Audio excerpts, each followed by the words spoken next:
Bonsoir à tous, bienvenue sur cette émission L'Assomption en question, une émission spéciale consacrée à la célébration de l'Assomption qui est une des grandes fêtes de la vie chrétienne, célébrée le 15 août. Elle commémore la gloire de Marie avec Dieu au terme de sa vie terrestre. Pour cette émission spéciale, je reçois pour vous, chers amis internautes, Père Maurice Roumenou. Il est théologien, spécialiste de la liturgie, formateur à l'école d'initiation théologique et pastorale EITP de l'archidiocèse de Cotonou. Bonjour à vous. Bonjour Cadet. Vous êtes en compagnie de deux disciples d'Emmaüs initiés à la théologie et à la pastorale. Il s'agit de Monique Deveau et de Théotime Agbede. Bonjour à vous. Bonjour monsieur. Merci d'avoir accepté notre invitation. Alors d'entrée de jeu, Père, dites-nous, que fait-on à l'Assomption? Alors je vous remercie d'abord pour l'opportunité que vous nous offrez de parler d'une des grandes vérités de la foi chrétienne, donc le mystère de l'Assomption. Alors je dois dire que le mystère de l'Assomption célèbre non seulement l'entrée de Marie dans la gloire du Père, mais en même temps son couronnement. Et nous devons dire merci au Seigneur d'abord parce que le peuple chrétien très tôt a perçu la pertinence de cette fête et a commencé par célébrer Marie, déjà en pensant au privilège de l'Immaculée Conception. Et c'est le 1er novembre 1950 que cette fête-là sera portée, je dirais, au niveau d'une vérité dogmatique par le pape Pie XII. Et donc ce que nous célébrons, c'est le fait que Marie a été reconnue dans ses mérites, mérites que le Seigneur lui a concédés justement, et qu'au terme de son existence sur terre, elle a été associée à la gloire de son Père. Associée à la gloire de son Père. Avant de nous faire la différence entre l'Ascension et l'Assomption, dites-nous, qu'est-ce qu'un mystère? Puisque vous avez parlé tout à l'heure de mystère de l'Assomption.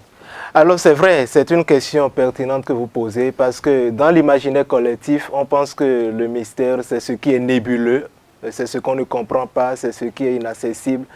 Mais dans la vérité catholique, dans la vérité chrétienne, le mystère, c'est ce qu'on n'a pas fini d'apercevoir, d'appréhender. C'est-à-dire quoi? C'est-à-dire que les vérités de la foi ne sont pas étrangères, ne sont pas contraires à la raison. Mais elles ont besoin de guider l'homme vers la contemplation de Dieu à travers la révélation du Christ. Ce qui veut dire que le mystère apparaît justement comme ce que l'homme, ce vers quoi l'homme tend, mais sans jamais avoir en moule totalisant une maîtrise sur lui. Une maîtrise sur lui. Alors, Madame Monique Deveau, dites-nous, selon vous, quelle est l'importance de Marie dans le mystère chrétien?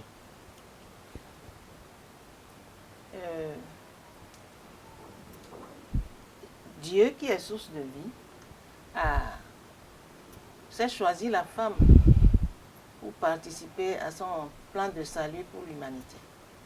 Et Marie est l'exemple même de l'exemple par excellence, oui, du choix de Dieu, de la femme. Oui. Elle a collaboré avec Dieu en acceptant d'être la mère de Jésus-Christ, notre Rédempteur, celui qui est venu pour enlever le péché originel. Donc, dans le mystère de l'Assomption, elle représente celle qui déjà nous dévance dans la demeure du Père pour vivre la résurrection finale. Pour vivre la résurrection finale. La résurrection finale. Alors, Théotime, je me penche actuellement vers vous. Selon vous, quelle est la signification de l'Assomption pour la vie chrétienne? Avant de me retourner vers le Père. Merci beaucoup. Avant de répondre à cette question, je voudrais, à partir de l'intervention du révérend Père Maurice, tirer quelques leçons. D'abord, la Vierge Marie a été assumée par l'œuvre de la rédemption de son Fils Jésus. Aussi, la Vierge Marie a mené une vie toujours tournée vers Dieu. Elle a dit, je suis la servante du Seigneur, qu'il m'advienne selon ta parole. Et la Vierge Marie n'avait pas peur de la mort. Et la dernière leçon que je voudrais aussi, que je retiens, c'est que la Vierge Marie, une fois dans la gloire, nous montre que c'est elle qui est la première qui jouit de cette grâce que son Fils nous a apportée. Maintenant, pour nous, ce que nous pouvons retenir comme signification de l'Assomption pour nous chrétiens et même pour tous les hommes, c'est que l'Assomption nous montre que la vie sur terre n'est pas la fin. Et qu'après cette vie sur terre, il y a l'autre vie. Et après cette terre, il y a une autre vie. Oui. Il y a une autre Et vie. cette vie, c'est la vie dont jouit déjà la Vierge Marie. Cette vie dont jouit la Vierge Marie. Et cela montre que la Vierge Marie nous enseigne par l'Assomption que nous sommes faits pour cette patrie. Et la patrie qui est la meilleure. Nous préparons cette patrie déjà dès ici-bas. Et pour atteindre cette patrie, comme elle, il faudrait que nous aussi, notre vie soit réponde au fiat. Que notre vie soit fiat, comme la Vierge Marie elle-même, elle a dit fiat mi, qu'il me soit fait selon ta parole. Qu'il soit fait selon ta parole. L'autre chose, oui. Par rapport à l'Assomption, oui, la Vierge Marie aussi a dit, toutes les générations me diront bienheureuse. Donc, en célébrant la Vierge Marie, nous contemplons aussi le mystère de Dieu, le mystère de Dieu, et en même temps le mystère pascal, le mystère de son Fils Jésus-Christ. Une autre leçon que nous pouvons tirer, c'est que la résurrection de son Fils Jésus-Christ nous donne de savoir que notre corps sera ressuscité. Notre corps sera ressuscité. Notre corps sera ressuscité. Oui. Merci à vous, Théodime Agbede. Avant de me retourner vers vous, Père Maurice, je me retourne vers vous à présent avec la même question. Vous avez suivi tout à l'heure les enseignements que retient Théodime, mais vous, en tant que Père, dites-nous quelle est la signification de l'Assomption pour la vie chrétienne et pour tout homme. Alors, je dois répondre à cette question en mettant en valeur 3 petits éléments. Et le premier, c'est que dans l'Assomption de Marie se joue le rapport entre la liberté et la grâce. Nous sommes dans un monde qui conçoit la liberté comme le fait de faire ce qu'on veut. Mais Marie nous apprend plutôt que la véritable liberté doit se mouler dans la grâce de Dieu. Et pour être beaucoup plus concret, vous voyez, on dit par exemple qu'on est croyant, mais on n'est pas pratiquant. Marie dit que c'est plutôt le contraire. Elle dit que la foi doit être vécue dans le quotidien de l'existence. Donc, dans une communauté qui porte à une certaine communion. Et donc, cet élément est très important pour nous, savoir que nous recevons tout de Dieu et notre liberté ne devient réelle que dans la mesure où elle s'inscrit dans le plan de Dieu, qui est un plan de grâce pour nous. Le deuxième élément, c'est que nous sommes dans un monde qui pense qu'on peut arriver à ses propres fins à partir de soi-même. Il suffit seulement de voir un peu toutes les théories du développement personnel aujourd'hui qui se jouent à grand renfort médiatique pour comprendre que, en fait, l'Assomption de Marie, c'est un rempart contre ce qu'on appelle l'immanentisation du salut. C'est-à-dire le fait qu'on pense qu'on a tout en soi pour tout faire. Et moi, j'aime souvent rappeler que si Dieu ne donne pas la grâce de la vie, il n'y a rien qu'on puisse entreprendre dans cette existence. Donc Marie nous apprend justement à laisser que la grâce de Dieu se déploie dans nos existences, mais à partir aussi des ressources naturelles que le Seigneur a infusées dans le corps de tout homme et de toute femme. Et puis le troisième élément, et que Théotime a résumé de façon admirable selon moi, c'est que dès lors que Marie, par le privilège de l'Immaculée Conception, a été préservée de tout péché, elle devient alors le modèle de la perfection vers la sainteté. C'est-à-dire que finalement, Marie est le reflet de ce que l'humanité aurait pu être s'il n'avait pas eu le péché originel. Et donc, nous les chrétiens, en mettant nos pas dans les pas de Marie, nous retrouvons la splendeur première que Dieu a voulu et conférée à sa créature, mais que le péché a détruite.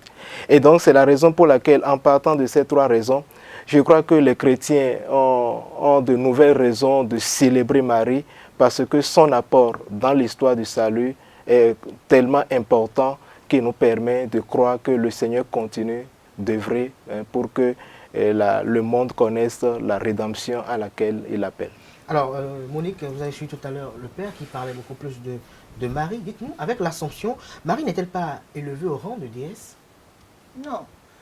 Marie n'est pas déesse, elle ne sera pas déesse.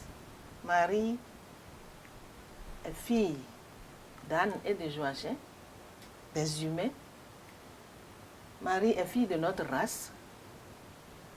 Donc, elle est une personne humaine. Mais elle a enfanté de quelqu'un qui est personnellement Dieu. Elle est mère de Dieu, elle n'est pas divine.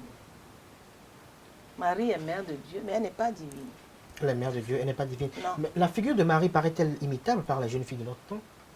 Oui, Marie, elle est, pour ne pas exagérer, l'exemple parfait de la vie de tout homme et de toute femme. Marie, vous savez, par ces temps que nous vivons, les valeurs morales, les vertus sont presque inexistantes. Or, Marie, avant d'être la mère de Jésus, a été une jeune fille, obéissante à ses parents, très portée sur la parole de Dieu. Elle écoute et elle médite la parole de Dieu. Et cela lui a permis d'ailleurs d'accueillir le message de Dieu qui lui disait que elle sera la mère de notre Rédempteur. Alors, je voudrais seulement, par rapport aux litanies de la Vierge Marie, dégager 3 ou 4 images. Marie, elle est le temple de l'Esprit Saint. Marie, elle est le siège de la sagesse. Marie est pure. Marie, elle est comblée de grâce. C'est ce à quoi nous aspirons tous. Être comblé de grâce, joli, comme pas joli, beau aux yeux de Dieu. Et c'est d'ailleurs ce que Marie demande aux femmes d'être belles aux yeux de Dieu. La beauté, pas la beauté physique, mais la beauté de la nature même de la personne. Ou la beauté de l'âme. La beauté de l'âme. Qui transparaît dans l'agir et dans l'être de cette personne-là. Dans l'agir et dans l'être de cette personne-là. Alors Théotime, dites-nous, Marie ne ravit-elle pas la place de son fils par hasard? Ben si, pas du tout. La Vierge Marie ne ravise pas du tout la place de son fils Jésus, puisque déjà à écouter Madame Paul Devaux, elle a bien précisé que la Vierge Marie n'est pas divine. La Vierge Marie elle n'est pas déesse. Elle est un être humain comme nous tous. Mais toute sa vie a été une vie tournée vers Dieu. Et par la grâce reçue, préparée déjà depuis la conception. Et elle a su accueillir la volonté divine et elle est entrée dans cette volonté divine. Et toute sa vie a été comme vie reflétant les rayons de l'amour de Dieu, et ces rayons-là n'émanent réellement que de Dieu.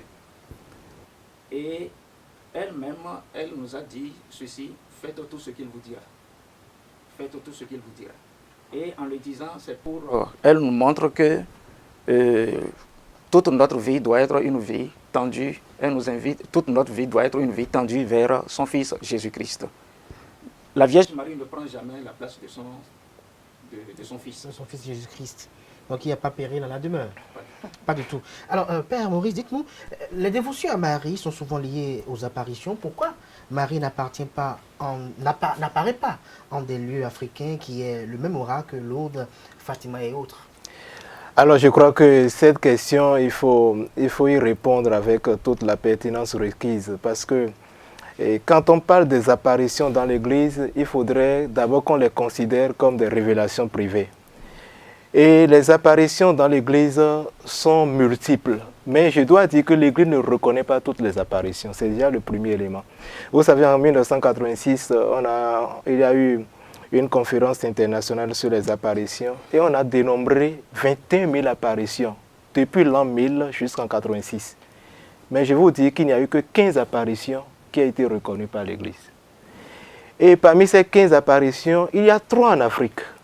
2 en Égypte, donc les apparitions de Seytoun ou de Choubra.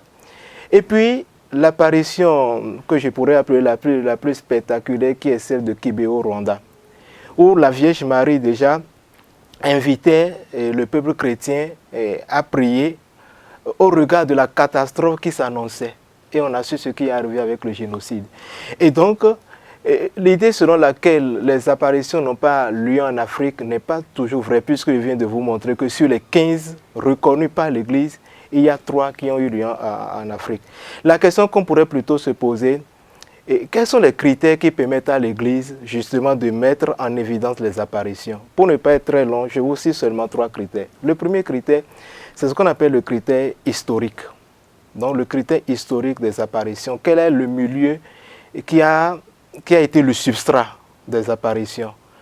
Quel est le climat sociopolitique qui prévalait à l'époque? Puisqu'on a vu dans l'histoire même des apparitions, des politiques qui ont voulu, pour donner une certaine légitimation, une certaine légitimité à leurs pratiques, ont voulu susciter des apparitions, sachant que si l'Église en venait à donner sens à ces apparitions-là, ça confirmerait ce qu'ils faisaient au plan politique. Donc il y a cet élément-là qui est important. Le deuxième critère, c'est le critère psychologique. C'est-à-dire que la personne qui se dise détentrice de l'apparition, il faudrait bien qu'on sache quels sont les mobiles psychologiques, quel est son psychisme. Parce que vous le savez, même, je ne suis pas un homme de droit, mais j'ai eu dit que même dans les considérations juridiques, il faut tenir compte aussi de la psychologie de l'accusé pour savoir quelle sentence donner. Et puis, en fin de compte, maintenant là, le critère théologique, c'est-à-dire le contenu de l'apparition. Et à ce niveau, il faut voir, il y a ce qu'on appelle par exemple l'orthodoxie. Est-ce que ce que la personne dit est conforme à la foi et aux mœurs de l'Église? Et puis il y a le deuxième élément qui est la transparence, c'est-à-dire que est-ce que les éléments contenus dans l'apparition ont une référence au Christ, ont une référence à Marie, ont une référence au Saint, ou une référence à l'Église? Et puis, quand on a fini de faire tout ça là, on essaie maintenant de voir les signes qui accompagnent l'apparition. Les miracles, est-ce que c'est des miracles vrais? Puisque vous savez, dans l'histoire de l'Église, il y a même des miracles qui ont été faits au nom même du démon. On n'a pas besoin d'aller très loin, il faut prendre les actes des apôtres pour comprendre. Donc, quand on a pris en compte tous ces 3 critères, il y a maintenant des signes qui accompagnent l'apparition. Par exemple, l'humilité du voyant ou de la voyante. S'il n'est pas capable de reconnaître qu'il faut une instance supérieure pour attester de ce qui a été dit et qui se lance, je dirais, dans une sorte de primat de soi-même, alors l'apparition pose un problème. La patience, par exemple, et pour laisser le temps à l'Église de discerner et de voir les différents mobiles qui sont à la base de ces apparitions-là. Donc je crois qu'on voit là pourquoi l'Église est très prudente par rapport aux apparitions. Et je vais vous dire une chose qui va vous surprendre. Même l'apparition de Medjugorje que vous avez évoqué, qui a commencé en 1981, j'ai eu la joie et la chance d'y être allé plusieurs fois. Est-ce que vous savez que jusqu'à aujourd'hui, l'Église n'a pas encore reconnu ça? Et pourtant, il y a près de 30 millions de pèlerins chaque année.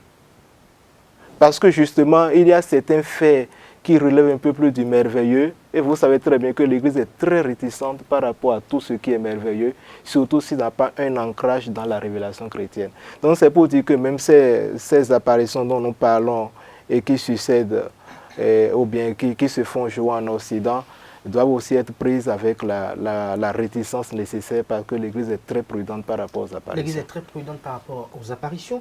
Mais que recherche le peuple de Dieu accourant au lieu des apparitions? Alors il faut dire que de façon générale, les apparitions sont le signe de la transcendance de Dieu pour les humains. Et très très souvent, le peuple de Dieu va au contact de ce qui est tangible, de ce qu'on peut palper, vous voyez, voir, toucher, sont des expressions de la piété populaire. Et donc, lorsque le peuple va vers les lieux d'apparition, c'est parce que justement, si l'apparition est reconnue par l'Église, il y a une grâce qui est liée à cela. Vous voyez, quand on parlait de l'apparition de Lourdes, on parlait de Fatima. Donc, il y a une grâce qui est liée et le peuple y va justement pour recevoir cette grâce-là. Mais n'oubliez pas que le peuple qui y va à la rencontre du Seigneur. parce que la pertinence de Marie n'a son fondement que dans le mystère du Christ. Donc au fond, le peuple qui va aux apparitions, va au lieu d'apparition, va d'abord pour célébrer le Christ et sa mère. Donc, ad Iesum per Mariam, on va à Jésus par Marie. Et donc, ici, ce qui est très très important et qui en même temps implique, je dirais, tout ce qu'on appelle le sensu fidelium, dans le sens chrétien des fidèles, c'est qu'en allant vers les lieux d'apparition, on vit une relation beaucoup plus personnelle avec le Seigneur, et parce que les lieux d'apparition, contrairement malheureusement à certaines paroisses, sont plutôt portés par le silence, par le recueillement, par la méditation, par la lecture attentive de la parole de Dieu, qui sont réellement les lieux de rencontre de l'homme avec Dieu. Les lieux de rencontre de l'homme avec Dieu. Alors Théotime Agbede, dites-nous, que pensez-vous des chrétiens qui, pendant la messe, s'agenouillent devant les statues de Marie ou récitent le chapelet? Merci. D'abord, l'Eucharistie elle-même est le renouvellement de l'événement pascal, la passion, mort et résurrection de Jésus-Christ. Et si la messe renouvelle l'événement de la passion, mort, résurrection de Jésus-Christ en le célébrant, et le célèbre aussi en le renouvelant, nous comprenons par là que la messe elle-même rend présent d'abord l'événement de la Pâque à Dieu, au Père, et aussi nous rend présent à cet événement, l'événement pascal. Et cette messe aussi, la messe quand elle est célébrée, non seulement nous rend présent à l'événement pascal, mais nous rend contemporains à cet événement. Donc, si nous disons qu'à cette Eucharistie, nous vivons comme si nous étions au Calvaire à Golgotha, que nous vivions tout cet événement pascal, vous voyez déjà qu'il y a contradiction et que cela porte à confusion. L'autre chose, c'est que la Vierge Marie elle-même, même l'Assomption qui se comprend au regard du mystère pascal, la Vierge Marie tient sa pertinence du mystère pascal. Alors, réciter le chapelet ou s'agenouiller devant les statuettes et les statues de la Vierge Marie est perçu comme une aberration. C'est perçu comme une aberration. Oui, oui. Alors, Madame Monique Devon, je me retourne vers vous. Dites-nous de façon simple, terre à terre, puisque vous êtes disciple d'Emmaüs, initié à la théologie et à la pastorale, comment un chrétien doit célébrer l'Assomption? Est-ce que le jour de l'Assomption, la célébration se résume qu'à se rendre à l'église uniquement? Se rendre à l'église, même tous les jours, se rendre à l'église. Mais le jour de l'Assomption. Sans vivre ce qu'on est allé faire à l'église, c'est faire du show, n'est-ce pas? C'est faire du le show. Jour de l'Assomption, moi, comme je le vis, c'est l'amour extrême de Jésus pour l'humanité. L'humanité qu'il a été chercher dans le sein de la Vierge Marie. Et donc, en préservant la Vierge Marie qu'il a portée de la corruption du tombeau, et c'est pour ça qu'il est venu l'assumer pour l'élever vers lui. Nous fêtons l'Assomption comme une joie, la joie du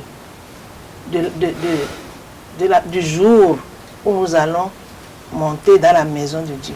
Donc pour moi, l'Assomption, c'est déjà comment on dit ça?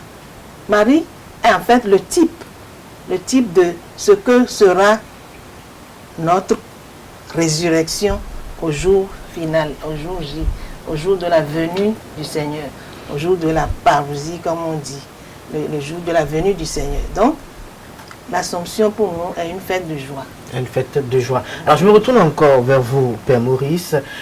Dites-nous, comment doit célébrer tout chrétien l'Assomption? Alors, et là, nous sommes dans le côté pratique de la fête. Et je voudrais souligner deux petits éléments. Si nous comprenons l'Assomption d'abord comme la fête ou la solennité de notre espérance, ça veut dire que les chrétiens qui viendront à la messe le jour de l'Assomption doivent comprendre que les difficultés, les épreuves de la vie ne sont que comme des rampes vers la gloire. C'est-à-dire quoi?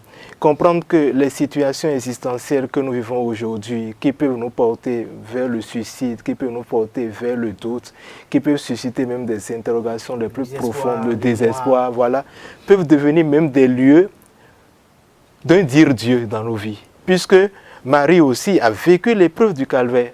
Et malgré cela, Marie a porté en elle cette espérance qui aujourd'hui l'associe à la gloire du Père. Donc les chrétiens aussi doivent découvrir que de la même manière que Marie est entrée dans la gloire du Père après avoir subi tout ça, eux aussi, quelles que soient les difficultés de l'existence, Dieu les connaît et Dieu est prêt à les accueillir. Le deuxième élément, c'est que comme toute solennité, les chrétiens sont appelés à se confesser. Se confesser comme pour dire, voilà, pour entrer dans cette gloire, comme le dit le psaume, c'est l'homme au cœur pur et aux mains innocentes. Or, le péché, justement, ternit la gloire de Dieu en nous. Et donc, la conscience que cette gloire-là est en même temps là et est toujours à conquérir, fait que la purification du cœur devient une exigence normative. Du coup, lorsqu'on célèbre l'Ascension, on développe des vertus chrétiennes. Vous voyez, Marie est vierge très prudente, mère aimable, mère du bon conseil. Moi, j'aime souvent demander aux chrétiens, quand vous célébrez l'Assomption, avant de sortir de l'église, prenez une vertu de Marie et décidez par exemple de la vivre jusqu'à l'Ascension prochaine. C'est-à-dire par exemple que je choisis de vivre l'humilité comme Marie. Et chaque jour, je fais mon examen de conscience pour voir est-ce que je vis humble. Et chaque jour qui passe, le Seigneur confirme en moi cette exigence-là. Et donc, tous les livres que j'aurais achetés au cours de l'année peuvent aller dans le sillage de l'humilité. Tous les commentaires que j'entends me permettent de vivre justement cette vertu-là. Et donc, l'Assomption de Marie est en même temps le rappel que tous les chrétiens, avant d'entrer dans le royaume des cieux, doivent être vertueux et se laisser conduire par la grâce de Dieu. Se laisser conduire par la grâce de Dieu. Nous sommes presque à la fin de cette émission. Père Maurice, nous à l'entame de cette émission, je vous ai présenté comme théologien spécialiste de la liturgie. Vous êtes également formateur à l'école d'initiation théologique et pastorale, EITP de l'archidiocèse de Cotonou. Est-ce que vous pouvez nous en dire davantage sur cette école? Pourquoi cette école a vu le jour? Comment elle a vu le jour? Et quel est l'objectif visé par cette école? Alors, il faut dire que l'école d'initiation théologique et pastorale, je dirais, c'est le souci du diocèse de Cotonou et je remercie même le Seigneur que ça s'étend dans d'autres diocèses afin que les laïcs soient formés à la pastorale de l'Église. Vous voyez, on a souvent l'impression que parler de l'Église, c'est l'affaire des prêtres, c'est l'affaire des religieux, c'est l'affaire des consacrés. Mais nous savons très bien que l'Église n'est pas seulement conduite par l'évêque, par le pape, ainsi de suite. L'Église, c'est une réalité humano-divine. Et parce qu'elle est humano-divine, elle compte sur tous ses membres. Et donc ici, ce que nous faisons à l'école d'initiation, c'est de permettre aussi aux laïcs chrétiens de rendre compte de leur foi et d'être, je dirais, des passerelles par lesquelles les autres doivent connaître le Christ. Et c'est pourquoi les formations que nous...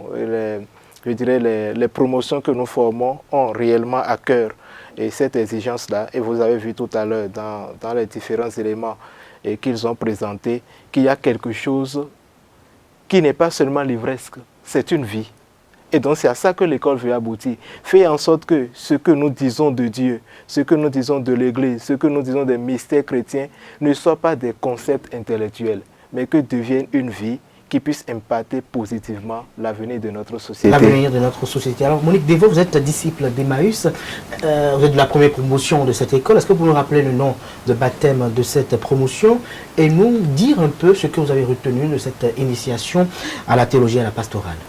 Alors, nous avons reçu notre premier nom de baptême lors de notre pèlerinage sur les pas des missionnaires, des premiers missionnaires. C'est là-bas qu'on nous a baptisés disciples d'Emmaüs. Et notre première promotion, la première promotion de l'école, a été baptisée promotion Monseigneur Isidore de Souza, parce qu'on fêtait en cette année-là, je crois, le 20e anniversaire de son appel à Dieu. Tout à fait. Voilà, donc c'est pourquoi nous avons vous avez été baptisés ainsi. Mais qu'est-ce qu'on dit? L'école nous a donné beaucoup. L'école nous a permis de comprendre ce que nous croyons. L'école nous a permis de comprendre que par le baptême, le chrétien doit entrer comme Jésus est venu vers nous là, pour nous montrer comment vivre. Le chrétien doit entrer dans son milieu de vie pour montrer aux gens que on peut vivre autrement. C'est ce que nous avons appris à l'école. La formation s'est bien déroulée. La formation s'est déroulée dans une ambiance conviviale, mais une ambiance qui vous donne de... Elle est incitative ou excitative? Incitative, elle vous donne d'être pressé d'aller au cours suivant. Je vous le dis mais jusqu'aujourd'hui, je vous confesse que moi, je priais tous les jours pour qu'aucune maladie ne m'éloigne des cours. Parce que ce qu'on... les connaissances que vous êtes en train d'acquérir sont quand même très importantes. Nos formateurs, je ne fais pas de la propagande, hein, je ne jette pas de fleurs, mais nos formateurs sont des formateurs convaincus, connaissant de leur matière, et ils savent vous faire aimer l'Église. C'est surtout ça que nous sommes allés. Ils ont la bonne méthode d'enseigner. Ah oui. Et quand on a été formé à l'EITP, on a un autre regard sur sa foi et sur l'Église. On aime l'Église. On sait pourquoi on aime l'Église. On sait pourquoi on aime l'Église. Alors, je me retourne vers vous, Théotime Agbede. Madame Monique Devot disait que quand on a été formé à l'EITP, on a un autre regard sur sa foi et sur l'Église. Vous, qu'est-ce que vous retenez de cette initiation que vous avez eu à suivre? Au terme de cette initiation, j'ai plus compris la foi. Parce que quand la foi est comprise, elle est mieux vécue. Et je rebondis encore sur le baptême et le nom donné à notre promotion, Monseigneur Isidore de Souza. On dit que la plupart du temps, au cours de nos formations, nous sommes rendus compte que être chrétien, on ne peut pas être chrétien à l'église et ne pas l'être à la maison. Je ne peux pas être X à l'église, Y dans mon lieu de service et Y dans les rues. Je suis chrétien à l'église et partout. Donc je vis au fait mon devoir d'État et je le vis en se disant que ce que je vis là, je le fais comme si c'est le dernier acte que je poserai pour être rappelé à Dieu. Donc je le vis et cela, Monseigneur de Souza l'a enseigné. Alors, sur le plan civique, soit sur le plan chrétien, religieux, ou n'importe où sur le plan professionnel, je dois être le même. Le type d'homme que je suis, je ne peux pas être... je ne peux pas mener une vie double. Donc, cette interpellation a été vraiment forte. Merci à vous, Théotime Agbede. Je rappelle que vous êtes disciple d'Emmaüs, initié à la théologie et à la pastorale. Vous étiez avec Monique Devot, disciple d'Emmaüs également, initié à la théologie et à la pastorale également. Merci. Père Maurice Roumenou, vous étiez au cours de cette émission Le Grand Éclaireur. Merci à vous. Je vais vous permettre quand même de dire un mot à l'endroit des fidèles chrétiens qui nous suivent en ce moment assez très précieux. Alors, je voudrais juste demander à tous les fidèles chrétiens d'aimer Marie. C'est notre maman du ciel. Et de se prémunir contre toutes les idéologies qui ont tendance à faire de Marie juste une enveloppe qu'il faut jeter parce que elle pense que ces idéologies pensent que c'est Jésus la personne la plus importante, que Marie n'a aucun avenir dans l'histoire du salut. Je voudrais dire aux chrétiens, aimez Marie, priez le chapelet, mais vivez le chapelet. Et laissons vraiment Marie nous accompagner sur les routes du monde pour que la gloire à laquelle l'a associé son Fils devienne aussi la nôtre un jour. Merci une fois encore, Père Maurice Roumenou. Je rappelle que vous êtes théologien, spécialiste de la liturgie, formateur à l'école d'initiation théologique et pastorale EITP de l'archidiocèse de Cotonou. Chers amis internautes, ce sera tout pour cette émission, l'Assomption en question. Merci pour l'attention et à très bientôt.